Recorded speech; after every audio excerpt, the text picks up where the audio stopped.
তার চোখের আলাপন আজ ছুঁয়ে গেল মন।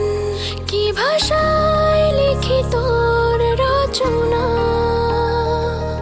তুই যখন ছুঁয়ে যাস ওই শিশির ভেজা ঘাস, রোদ মেখে করে প্রেম সূচনা। ফুল পাখিরা জানায় তোকে গল্পতে মানায় তোর উপর